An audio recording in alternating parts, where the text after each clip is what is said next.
할렐루야. 오래된 복음송가에 이런 가사가 있습니다. 사랑의 주님 닮기 원하네 그 아름다운 주 예수를 이 세상에서 저 천국까지 닮기 원하네 주님 예수. 크리스찬이란 예수님을 따라가는 사람, 그리스도를 닮아가는 사람이란 의미가 있습니다. 오늘 하루도 예수님 사랑하기 때문에 그리스도를 닮아가는 하루가 되기를 바랍니다.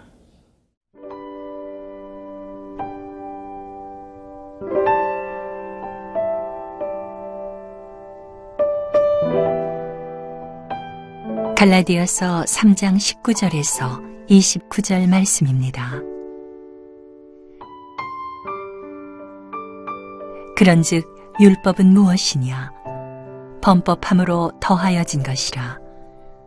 천사들을 통하여 한 중보자의 손으로 베푸신 것인데 약속하신 자손이 오시기까지 있을 것이라. 그 중보자는 한 편만 위한 자가 아니나 하나님은 한 분이시니라. 그러면 율법이 하나님의 약속들과 반대되는 것이냐? 결코 그럴 수 없느니라. 만일 능히 살게 하는 율법을 주셨더라면 의가 반드시 율법으로 말미암았으리라. 그러나 성경이 모든 것을 죄 아래에 가두었으니 이는 예수 그리스도를 믿음으로 말미암는 약속을 믿는 자들에게 주려 함이라. 믿음이 오기 전에 우리는 율법 아래에 매인 바 되고 계시될 믿음의 때까지 갇혔느니라. 이같이 율법이 우리를 그리스도께로 인도하는 초등교사가 되어 우리로 하여금 믿음으로 말미암아 의롭다함을 얻게 하려 함이라. 믿음이 온 후로는 우리가 초등교사 아래에 있지 아니하도다.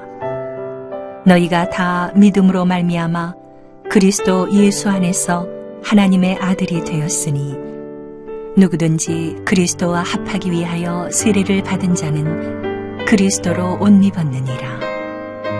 너희는 유대인이나 헬라인이나 종이나 자유인이나 남자나 여자나 다 그리스도 예수 안에서 하나이니라. 너희가 그리스도의 것이면 곧 아브라함의 자손이요 약속대로 유업을 이을 자니라. 율법은 왜 우리에게 주어진 것일까요? 율법이 우리를 의롭게 하지도 못한다면 하나님께서는 왜 그 율법을 하나님의 백성 이스라엘에게 주신 것일까요? 지금 사도 바울은 바로 그 질문에 대한 대답을 이야기하고 있습니다. 19절 말씀입니다. 그런즉 율법은 무엇이냐? 범법함으로 더하여진 것이라. 천사들을 통하여 한 중보자의 손으로 베푸신 것인데 약속하신 자손이 오시기까지 있을 것이라. 율법을 우리에게 주신 이유는 범법함을 인하여서 주신 것이라 말씀합니다. 죄가 있기 때문에 주어졌다는 것이죠.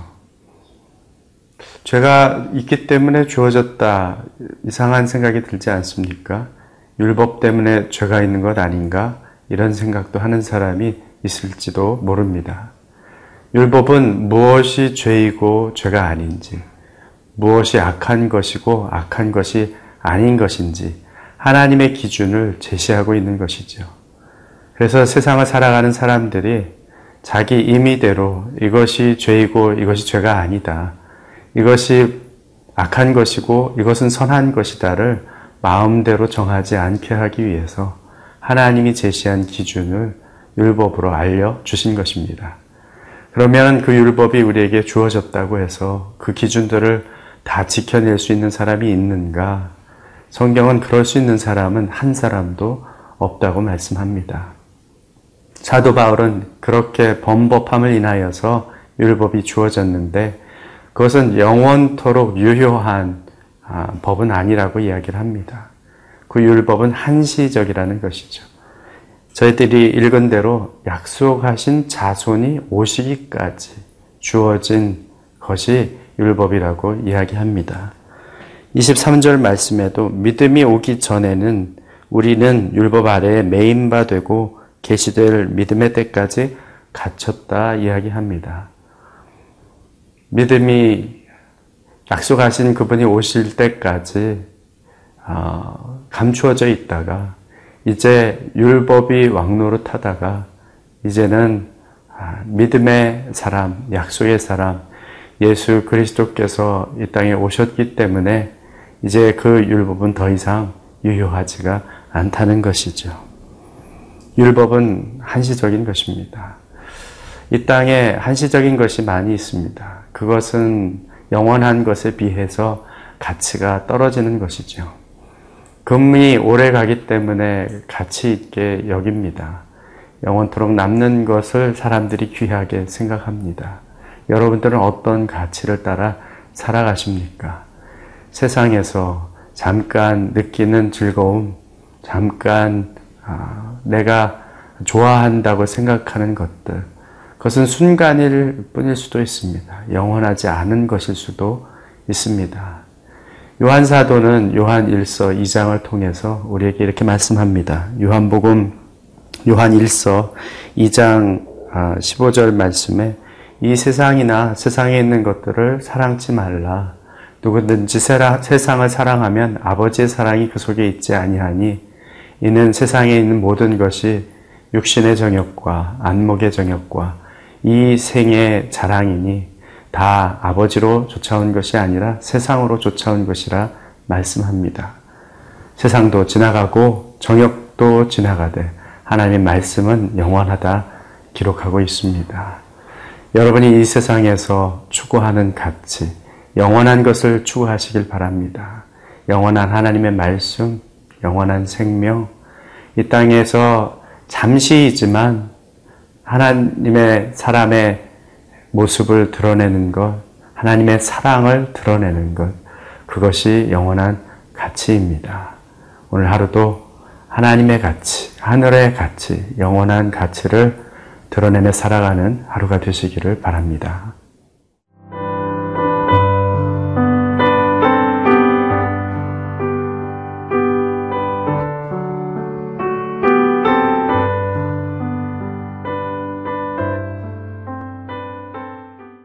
(24절) 말씀 저희들이 함께 보겠습니다.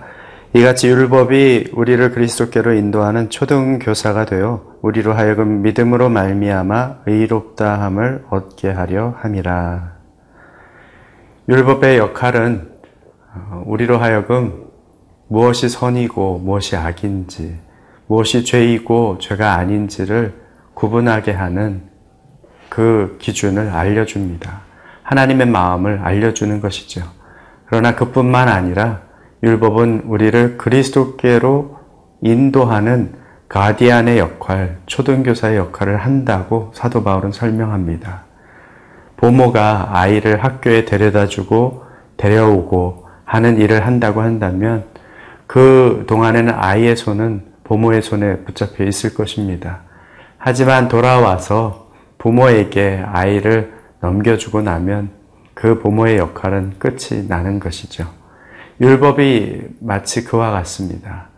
우리가 죄인이고 범죄했고 더 이상 하나님 앞에서 의로워질 수 없다는 사실을 깨닫게 했다면 과연 이 형벌의 문제는 어떻게 할 것인가를 고민하게 만든 후에 예수 그리스도 그분만이 그 고민을 해결해 줄 수 있고 그 문제를 해결해 줄 수 있고 죄의 형벌에서 우리를 자유케 해 주실 수 있는 분이라는 것을 알려준 후에는 이제 그 역할이 끝나는 것이죠.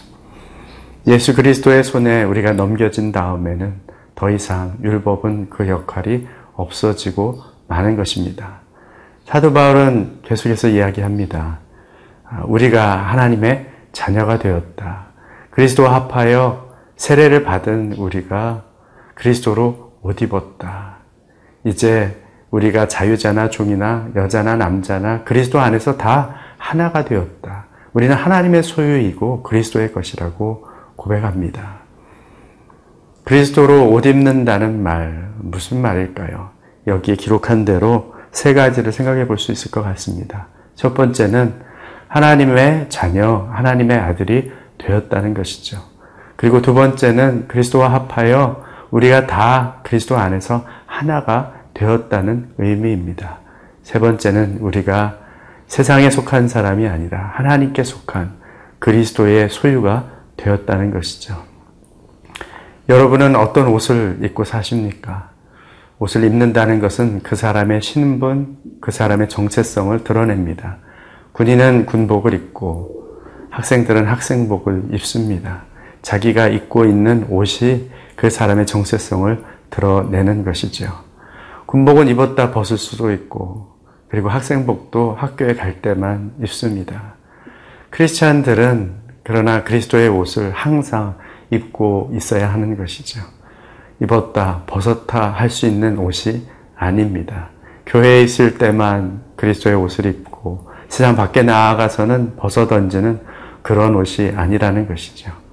그리스도의 옷을 입는 것이 여기서 말한 대로 하나님의 자녀된 정체성을 드러내는 것이라고 한다면 우리는 그리스도의 옷을 입고 내가 하나님의 자녀인 모습으로 살아가야 할 것입니다. 우리가 함께 서로 화목하고 사랑함으로 우리가 그리스도 안에서 하나 되었음을 드러내며 살아가야 할 것입니다. 아울러서 우리가 하나님의 소유이기 때문에 더 이상 세상에 주눅들지 않고 세상을 두려워하지 않고 담대함으로 세상을 이기며 살아가야 할 것입니다.